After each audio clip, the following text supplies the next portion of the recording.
And one of those persons was my Uncle Bill. Uncle Bill was a wonderful musician. He could play anything with strings on it, anything that he picked up.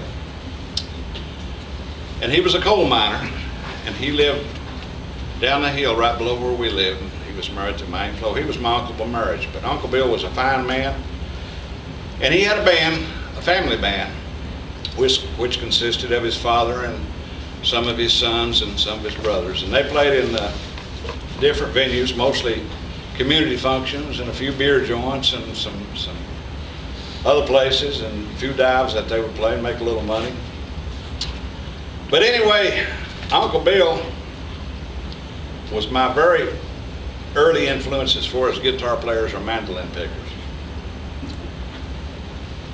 And I'm going to tell you a story about Uncle Bill, how he made a change in his life. Like I said, he liked to play in these honky-tonks and these dives, and he would work every day, and he'd go out on Friday and Saturday night and play in the honky-tonk or dive, play for the dancers, whatever.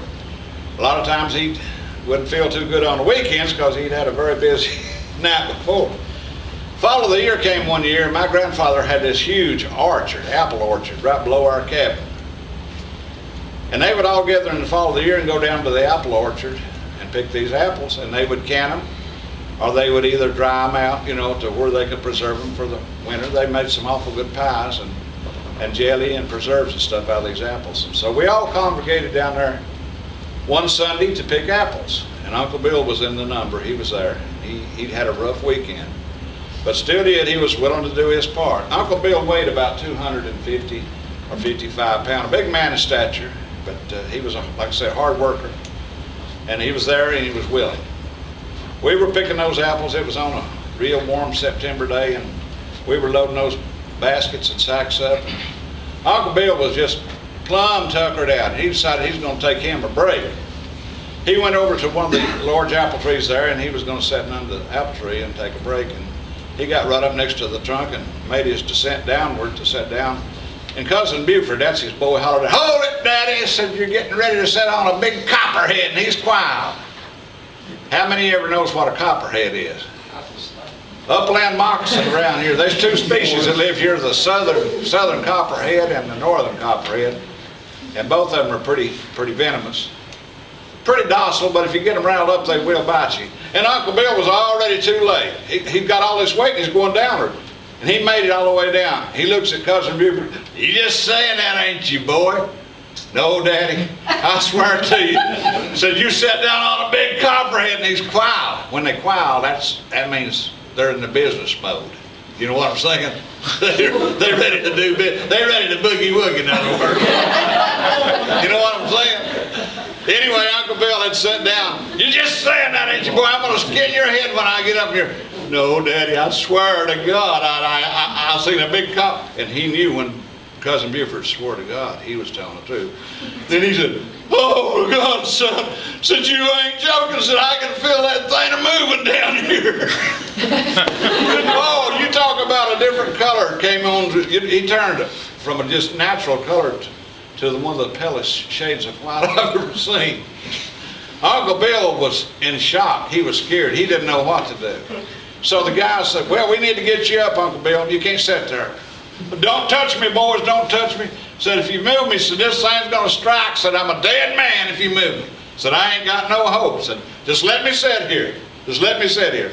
And they were all kind of, obeying his wishes. And then suddenly, I seen something out of my Uncle Bill that I'd never seen before. He was much of a man. He was one of my heroes. And tears were welling up, tears down both sides.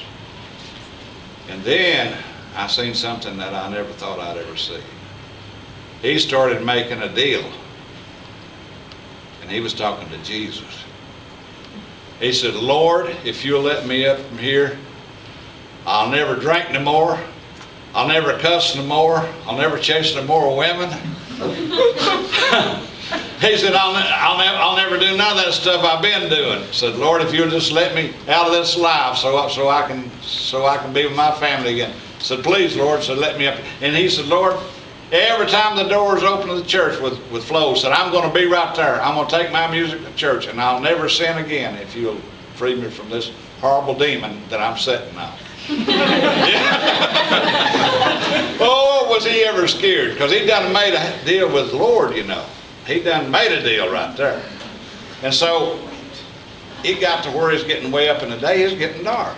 And my dad, he's a minister. He said, Uncle Bill said, we got to get you up. You can't sit there. No, boy, said, I got to sit here. Said, he'll bite me.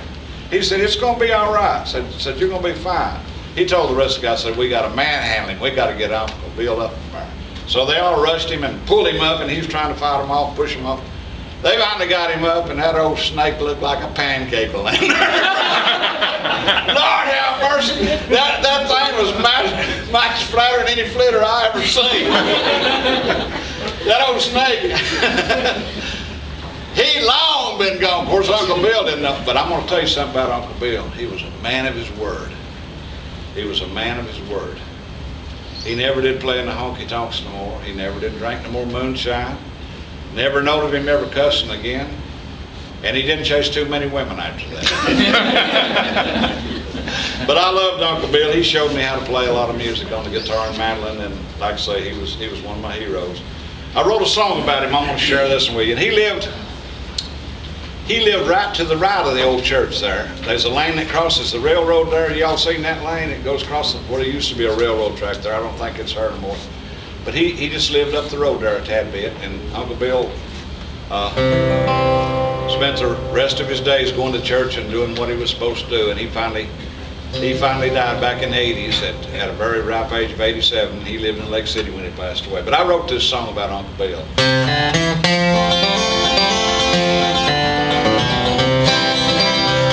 Well, I recall way back then, it don't seem very long. An old man with a mandolin, he gave to me a song. And he left with me a special gift I'll try to pass along. The old man with the mandolin, he gave to me a song. He was the best of all the rest, I've heard the people say. He used to have a family band back in his younger days. He lived his life a righteous man, then Jesus called him home. The old man with the mandolin who gave to me a song.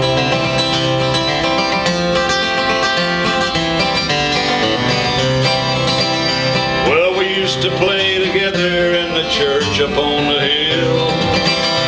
And when he picked them gospel songs, it gave my heart a thrill.